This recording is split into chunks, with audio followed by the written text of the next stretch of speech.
Hello everyone, this is Stephanie Pettis in the Roland Studio. Today I'm going to bring you a experimental video, and this video is for faux paper. I did a real handmade paper video a while back. I will link it in either the iCard here or the description below or at the end screen. Not sure which one I'm going to do yet. But I watched a video by a woman named Carol Tinson, and I will leave her video in the description below or in the iCard here. And basically what she did is she took the embossing folders and she used toilet paper to create a faux embossed paper. Well, I loved it, and it reminded me of handmade paper. And like I said, I've done it once, but it really requires you to be messy at home and all that kind of stuff. But this was like a real simple, quick way to do it, so I thought I'd try it.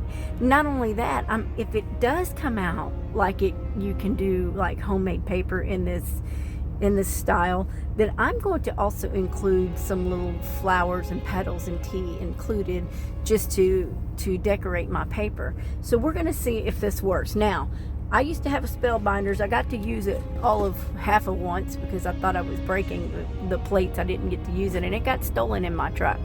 As a lot of you know, my truck, got stolen a while back.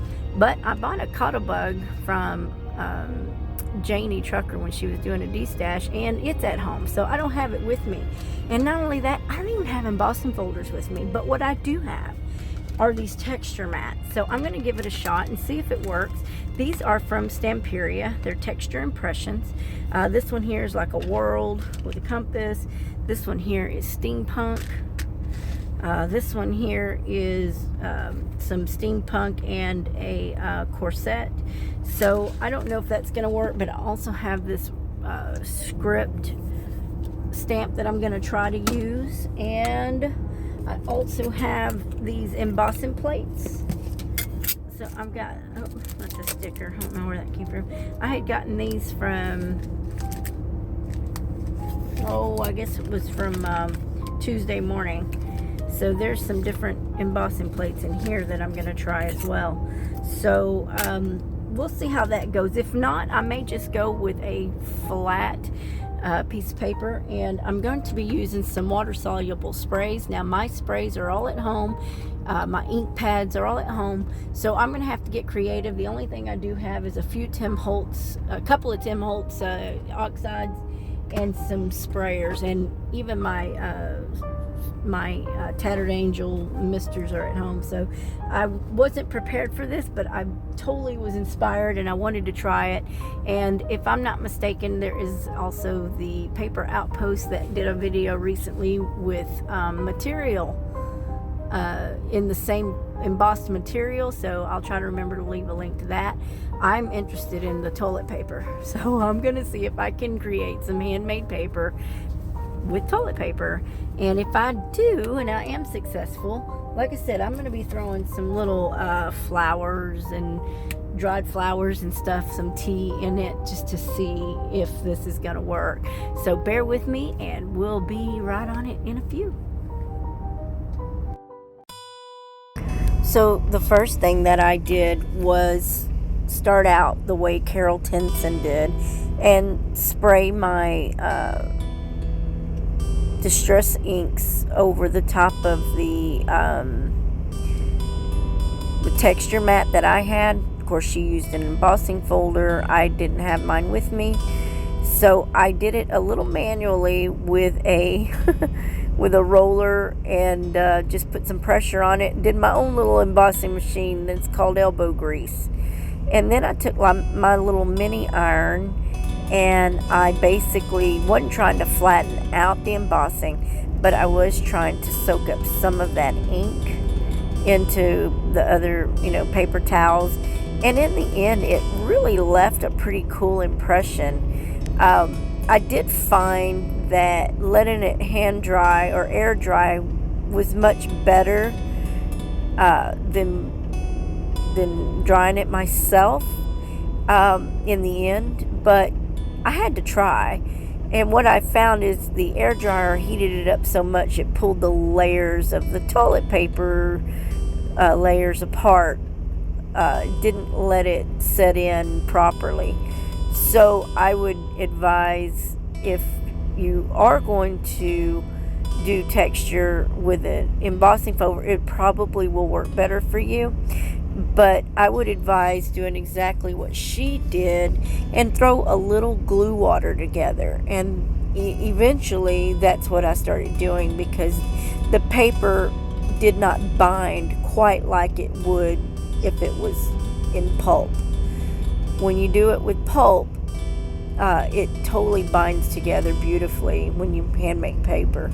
So this was a nice alternative and a nice chance to see if you could do faux handmade paper even with toilet paper, and it works. And I also used it with the paper towel.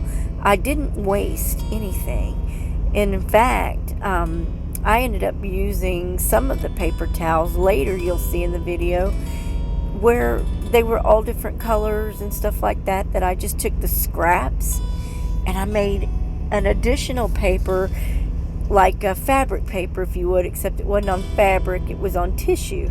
So I guess you could say I made tissue paper using my scraps, but that's a little bit later. I did enjoy using the iron quite a bit, because one, it soaked it up pretty well, but you'll see I wet it over and over again. But once I put the glue in the water, it worked a lot better as a binder. And later I thickened that glue up in that water. I wanted a little more glue than I did initially. I was very careful not to put too much at first, but later I did. And I am putting some of my dried flower petals that I dried, and also some store-bought, and I threw only one layer of toilet paper on top of it, much like you would a light layer of pulp in the vat if you were doing a decal mold and a dip. I really love making handmade paper, and I was so excited to work on this. It's still a timely process, a little more timely than I expected, but I think I prefer the original deckled way. But this is a nice little quick fix. I just don't feel like the layers of toilet paper will be as solid as if you were to grind it up into pulp. But it's a good makeshift, depending on what you do with it. And I don't know if I'm going to include in the end of this video what I do with these, or if I'm just going to leave them as is. Then again, I could make a tag or something and see how it turns out. But at this point in time, I did not create anything out of them. My goal with this handmade paper and previous thoughts of handmade paper was to actually get into creating stationery sets. I love to do things more than I use things. If that makes any sense. I love to create the stuff for people to use. Myself, I don't have the time to use the stuff. And what I mean by that, like, for instance, I love to make jewelry, but I don't wear it. My job is a little bit too intense to be wearing some jewelry. So I like to make it, but I don't, use it myself. So when I think of a stationery set, I kind of think of it in the same way. I like to make it and create it, but I don't use it. I would like for other people to use it. So I still want to do it, and I'm not discouraged, but I think I want to make my paper the real way, because it is a lot of fun. And I'm going to see if I can't still do it in the truck. The problem is having somewhere to let them dry. I could probably get away with pulverizing it with a small blender. I could probably get away with it, in a dish vat, wash my dishes in. I do have a dish bucket. So, I don't know. we'll see. But for now, I mean, this was a great alternative, and it did work out better having the glue water. But in long terms, I don't know how it's going to do. So once I do a project, I'll have a better idea, and I may make a second video because this one's long enough. I'll probably make a second video and do some projects with this handmade paper, and I'll probably do some projects with some handmade paper that I made that I did not record, and I will give you the links to a video which I found the technique for later if I create something. So I will show you all those papers either at the end of this video or if I make a second video. But I did, like I said, had minimal supplies on inks, but I had the Tattered Angels patina and copper, which is what looks like bluish green color, and then the purplish mauve color, that is the Tattered Angels, and both of them have like a copper shimmer mica permanent, I don't know, it just was pretty cool. It's got like a leafing to it, so it's pretty awesome. But I did throw my own dried flowers in it as well, so I hope you like what I'm showing you.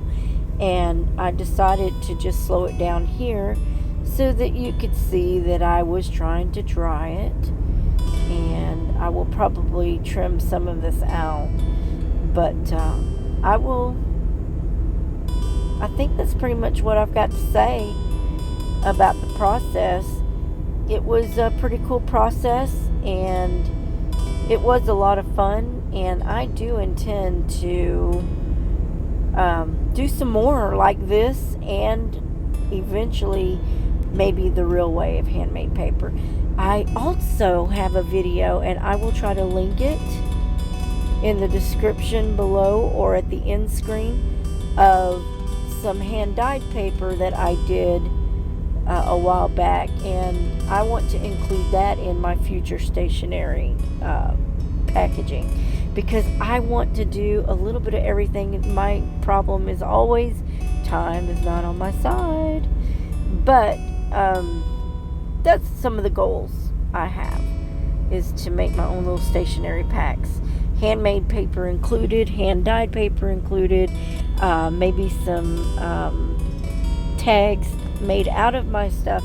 I don't know, but those are some just ideas that are running through my head, so you may see that in the future. And if you want to see that in the future, it would encourage me if you would let me know if that's something you would be interested in me doing. Just leave a comment below, and we'll go from there. So I'm going to go ahead and let this finish out, and I will see if I add at this point. It is a different day, so I will have to see at this point if there's going to be a different reveal. Just saying. Okay, I'm gonna let y'all go.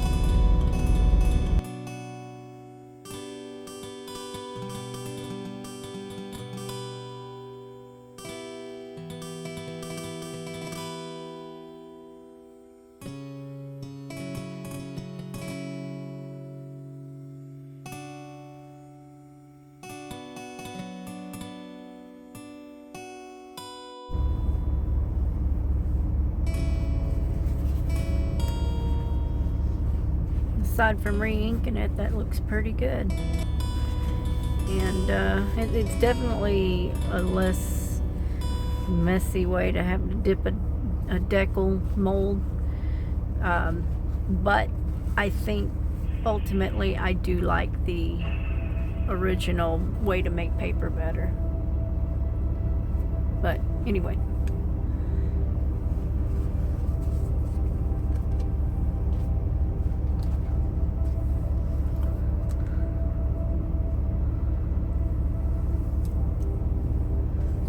it's pretty wet still.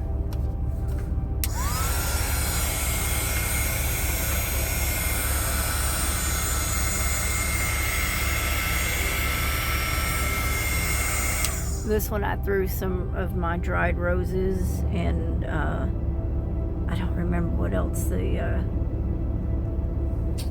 some other flower. I don't remember which one. I'll put it in there on the screen.